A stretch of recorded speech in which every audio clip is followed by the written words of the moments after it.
कोई यहूदी हो सकते हैं, लेकिन इंसानियत के एतबार से मेरे दोस्तों बुजुर्गों, हम तमाम के तमाम लोग एक ही माँ बाप की संतान है, एक ही माँ बाप की औलाद है। जब माँ बाप एक हो, औलाद अनेक हो, कोई हिंदू, कोई मुस्लिम, कोई सिख, कोई ईसाई, अब आप लोग बताइए इन औलाद का आपसी क्या रिश्ता होगा? भाई भाई का होगा? होगा या नहीं होगा? एक बार जोर से बोलिए। सुभान अल्लाह।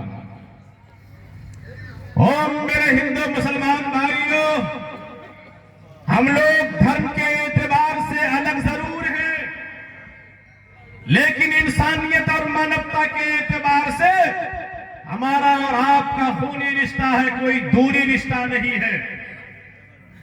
अगर आपको यकीन ना हो तो एक कटोरे के अंदर एक मुसलमान भाई का खून निकालिए और दूसरे कटोरे के अंदर एक हिंदू भाई का खून निकालिए और तीसरे के अंदर सिख भाई और चौथे के अंदर ईसाई भाई का खून निकालिए और चारों कटोरे को मिला दीजिए।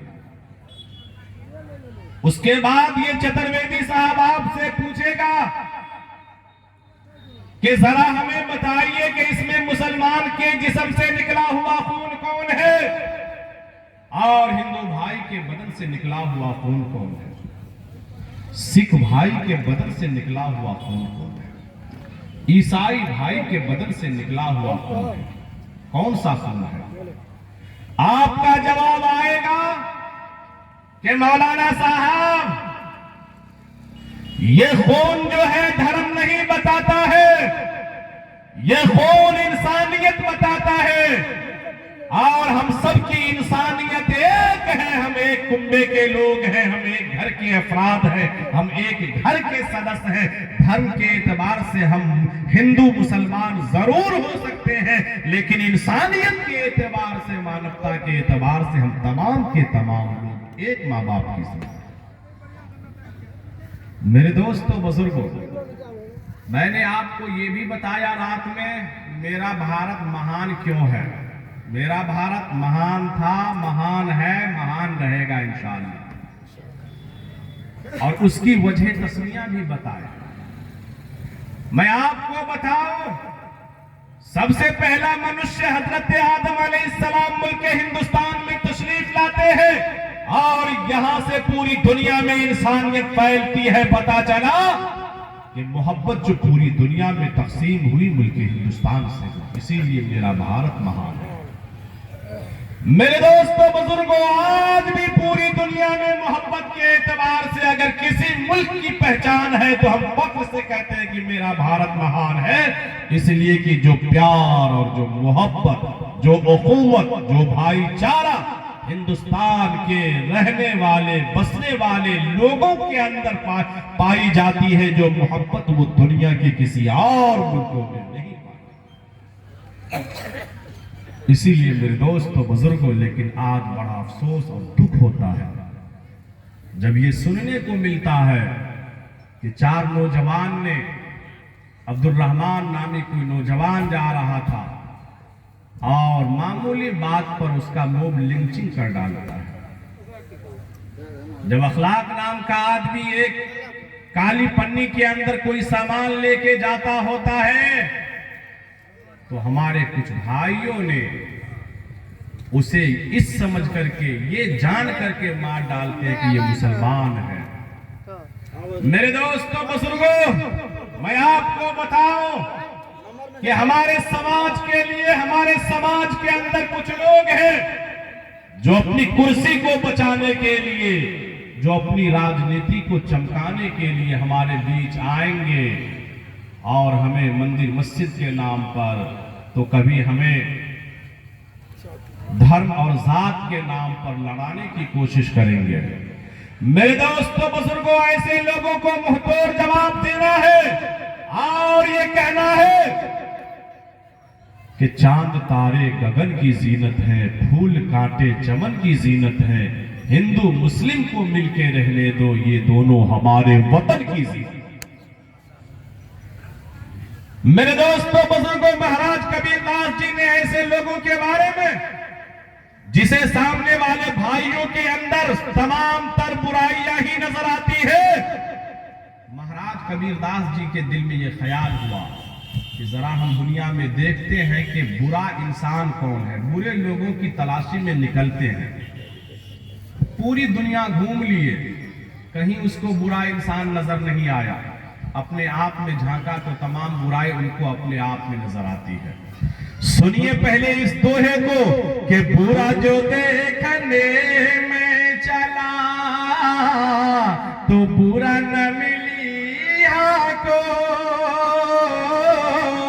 बुरा जो देखने में चला तो बुरा न मिली को। अरे जो मन खोजा पुना तो मुझसे बुरा न को, मुझसे बुरा न को। मेरे दोस्तों, हर इंसान को ये चाहिए कि अपने अंदर जाके, अपने गिरेबान में देखें हमारे अंदर कितनी सच्चाई है, हम कितने अच्छे कर्तव्य करते हैं। किसी निहत्ते के ऊपर जुल्म कर देना, किसी को मार देना, ये इंसानियत नहीं है। हम लोग एक खून एक कुंबे के लोग हैं। हम लोगों के बीच में कुछ लोगों ने अपनी राजनीति सीखने के लिए बांटने का काम किया है, जाति और धर्म के एतबार से। ऐसे लोगों को मुंहतोड़ जवाब देना है और उनके बहकावे में नहीं आना है। अपनी इंसानी रिश्ते को हमेशा बरकरार रखना है। मैं आपको कहा रात में कि अगर बगल में किसी श्याम बाबू के घर में आग लगती है और बगल में अगर अब्दुल्ला साहब का घर है तो अब्दुल्ला साहब बाल्टी और डोल लेके पहले पहुंचता है। क्यों? क्योंकि वो हमारा भाई है। या बगल में लाल मोहम्मद साहब का घर है और बगल में संतोष बाबू का घर है तो वो पहले बाल्टी लेके पहुंचते हैं कि ये भाई का घर जल रहा है। मेरे दोस्तों बुजुर्गों, यूपी का एक शायर है आली जनाब ताबिश रेहान साहब। उन्होंने क्या कीमती बात एक नसीहत के अंदाज में लोगों से कहा है। अगर आप सबकी इजाजत हो तो एक शेर क़याम इंसानियत के हवाले से आप तक पहुंचाऊं। है इजाजत? आज अल्लाह का करम है कि हम हिंदू मुस्लिम भाइयों के माबाद इतनी मोहब्बत है, इतनी मोहब्बत है कि आज बड़ी खुशी यहाँ गंगा जमनी तहजीब देखने को मिलती है। आज हम मुसलमानों का ये जलसा हो रहा है, लेकिन हमारे हितैषी, हमारे भाई, हमारे समाज के लोग, हमारे हिंदू भाइयों के गणमान्य और बुद्धिमान लोग यहाँ उपस्थित हैं, तशरीफ फरमा है। मेरे दोस्तों, यही तो पहचान भाइयों की है, यही तो हिंदू मुस्लिम एकता की पहचान है। मेरे दोस्तों, हमेशा इस मोहब्बत को बरकरार रखना है। अगर आपके यहाँ कोई फंक्शन हो, अपने भाइयों को दावत दे के बुलाइए और उनके यहाँ से कोई कार्ड या कोई फंक्शन हो और आपको दावत मिले तो आप भी उनकी दावत पर लब्बाइक कहिए। इससे प्यार और मोहब्बत बढ़ती रहेगी। इंशाअल्लाह करेंगे। ऐसा अगर नहीं करेंगे, अगर आप उनके सुख दुख में, हम उनके सुख दुख में नहीं जाने आने का काम करेंगे तो फिर नफरत ही हमारे माबैन आएगी। इसलिए नफरत को अगर भगाना चाहते हैं तो मोहब्बत को बढ़ाना होगा। सुनिए क्या कहा आली जनाब ताबिश रेहान साहब ने कि दुख भरे अपने दिल से किसी से कहेगा कौन। अब्दुल रहीम साहब का बेटा बीमार हो गया, लाल बाबू मुखिया जी के पास, सरपंच साहब के पास, चौधरी जी के पास पहुंच गए। भैया बउआ बीमार है, 25,000 की चक्का की जरूरत है। हॉस्पिटल वाले ने कहा कि 25,000 कम से कम खर्च होगा, एक भी पैसा नहीं है। मेरे दोस्तों, भाई आपको मायूस नहीं करते हैं, आपके लिए जी जान लगा देते हैं, फौरन आपको पैसे निकाल के देते हैं या नहीं देते हैं। वो आपकी मजबूरी को, आपके दुख दर्द को अपना दुख समझते हैं। कब होगा ये? जब आपस में हम लोग मेल मोहब्बत को जिंदा रखेंगे। हम उनके सुख दुख में हम जाएं, हमारे सुख दुख में वो आए, तब हमारी दुख की बात को वो सुनेंगे उसके दर्द की बात को हम जानेंगे। दुख भरेगी अपने दिल से किसी से कहेगा कौन, आपस में कटे मरेंगे तो आखिर बचेगा कौन। आज जो हालात चल रहा है, मामूली बात पर कुछ लोग हिंदू मुसलमान करवा देते हैं।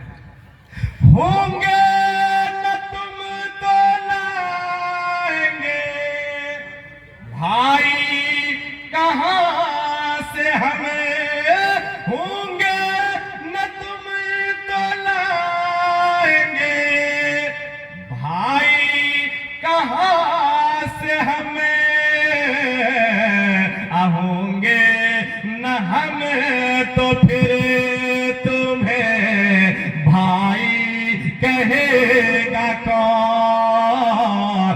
अरे होंगे न हम तो फिर तुम्हें भाई कहेगा कौन। आपस कटेंगे मरेंगे क्या सच्ची आखिर बचेगा कौन।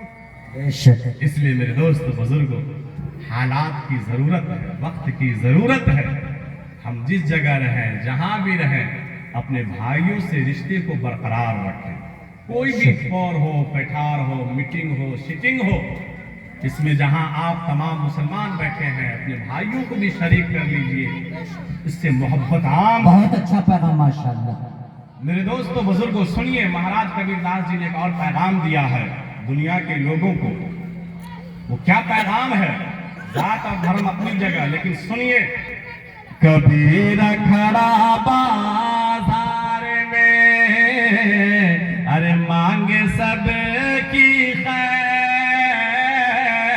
कबीर खड़ा बाजार में, मांगे सब की ना कहो से दोस्ती, ना कहो से बैर, ना कहो से बैर। इसलिए मेरे दोस्तों बुजुर्गों, आप तमामी लोगों से गुजारिश है, हमको किसी से बैर करने की जरूरत नहीं है। सब हमारे हैं, समझने की देरी है, समझने का फेर है। इसीलिए मेरे दोस्तों, अगर आप हिंदुस्तान की सालमियत चाहते हैं, हिंदुस्तान को तरक्की देखना पसंद करते हैं, तो हिंदू मुस्लिम सिख ईसाई तमाम भाइयों से गुजारिश है कि आपसी रिश्ते को हम लोग मजबूत करें, आपसी भाईचारे को हम लोग बढ़ावा दें, आपसी मोहब्बत को हम लोग आम करने की कोशिश करेंगे इंशाअल्लाह। दोस्तों, मैंने बहुत सारा मंत्र आपके सामने पढ़ा है।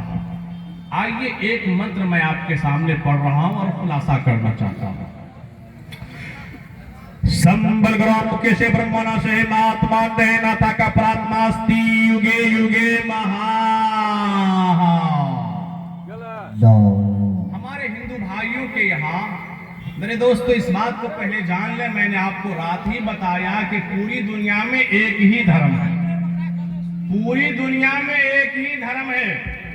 उस धर्म का नाम अरबी में मजहब इस्लाम है और संस्कृत के अंदर जो है ये सनातन धर्म है या शाश्वत धर्म है। एक ही धर्म है। अब जहां से ये धर्म चला, लोग अपने अपने मानसिकता को जोड़ जोड़ करके एक धर्म से अनेक धर्म बना लिया, लेकिन हकीकत में एक ही धर्म है। असलियत को पहचानने की जरूरत है कि ये सही है, ये सही है, ये सही है, ये सही है। मेरे दोस्तों बुजुर्गों, मैं अपने बिरादराने वतन हिंदू भाई के जितने भी देवी और देवता हैं, उसको बुरा भला हम लोग ना कहें।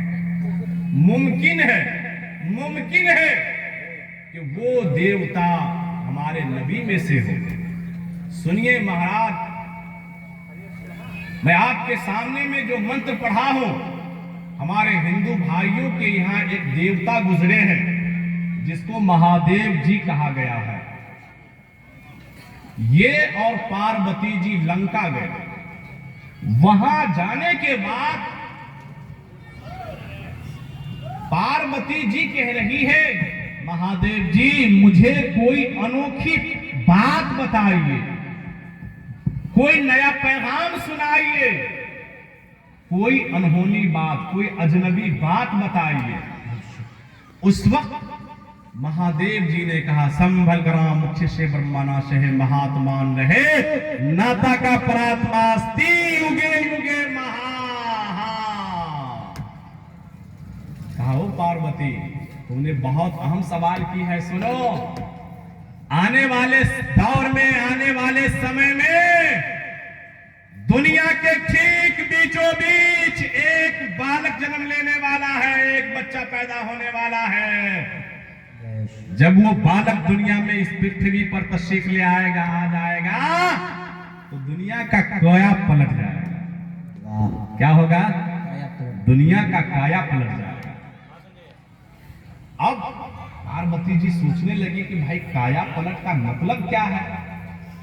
उन्होंने पूछी वो कैसे हालात और दौर में वो तशरीफ लाएंगे।